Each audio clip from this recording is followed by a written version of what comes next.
Hello everyone, my name is Paul and I'm from Team 11. The name of our project is Map Me Mate.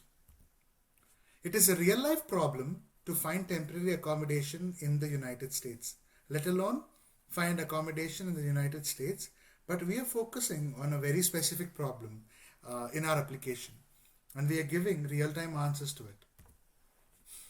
Our WhatsApp chats were flooded with DMs asking for temporary accommodation this year as people were entering before their leasing periods and the Airbnb rents were sky high.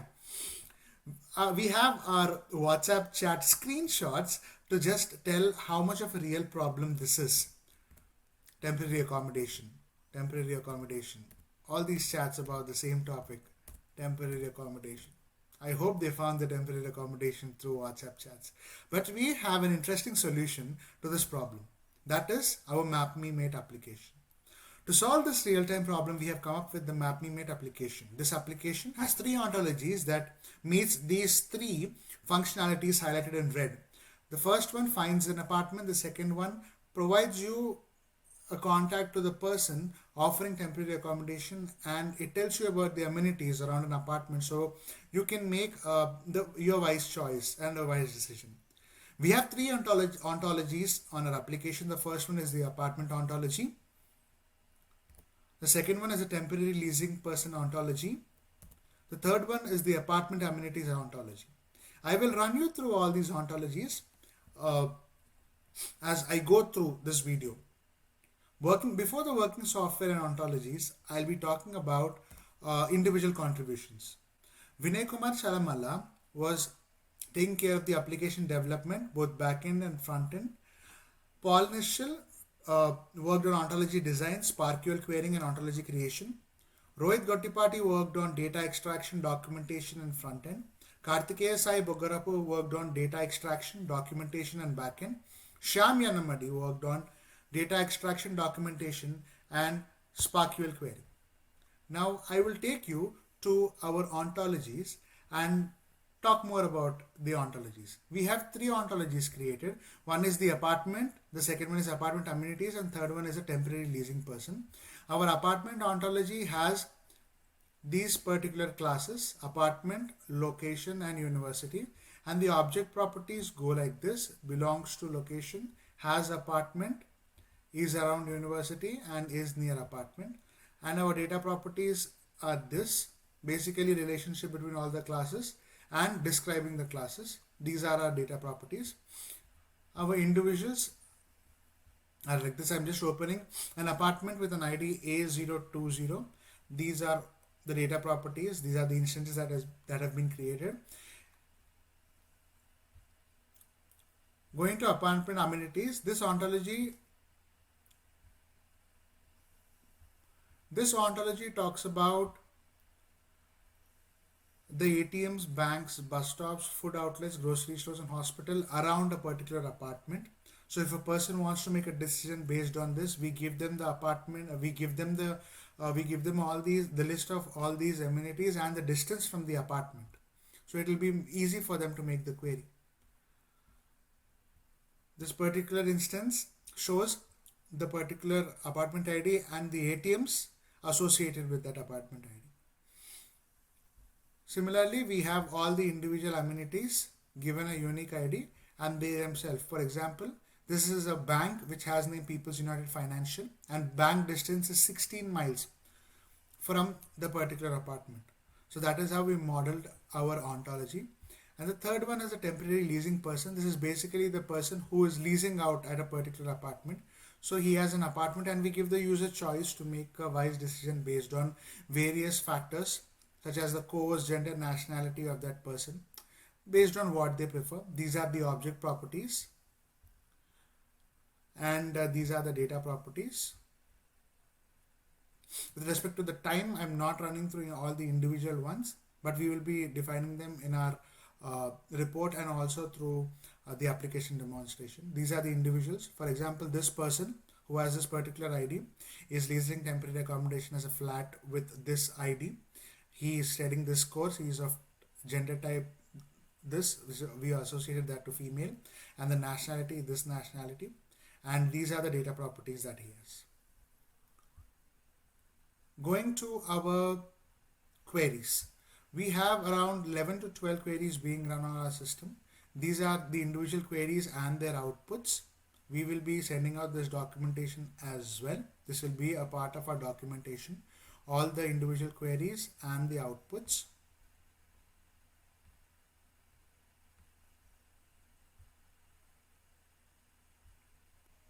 Coming to our Fuzuki server, this is our Fuzuki server, and we've started our Fuzuki server, and it's running on port 3030.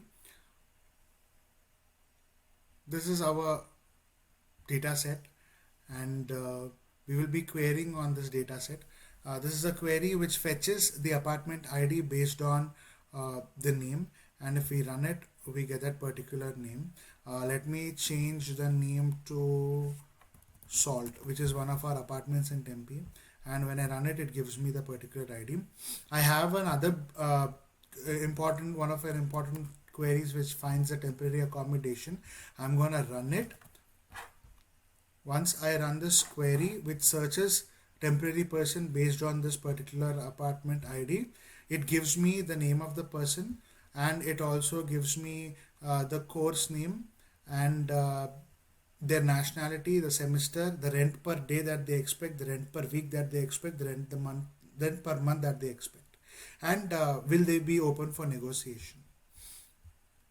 Talking about the number of axioms that we have in our data set, if I generate the count of the triples, we have 1,23,024 triples in our data set. Hello everyone, this is our MapMeMate landing page. We have the option for login and sign up over here. And to find accommodation over here, we need to first log in. So I will log in. But in order to log in, I do not have an account. So I will sign up. So this is all authenticated. So whoever is using this for the first time can register themselves.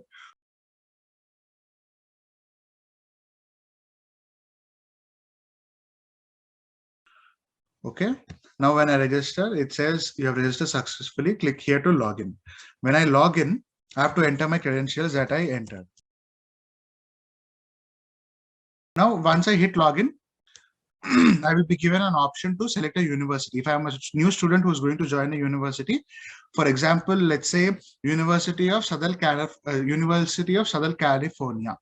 Let me select University of Southern California and do a search. So I'll have all the particular apartments over here. And I can also apply filters. So let me apply filters where minimum rent is 800 and maximum rent is say 2,500, and the rating is 3 or greater. So if I apply, it changes and gives me a consolidated reduced number of apartments. Now let me open an apartment, let's say E on Harvard. Once I open the apartment, it will run a SparkQL query at the back and give me the name, address, contact, rent, rating, rent range, rating, website, location, description, and the unique image. Now I can hit the apartment website, apartment link, and open it in another tab, and it will lead me to that unique E on Harvard apartments location. And I can also hit the Google Maps direction for this particular. These are all uniquely generated through the data that we parsed. So this is a unique Google Maps location.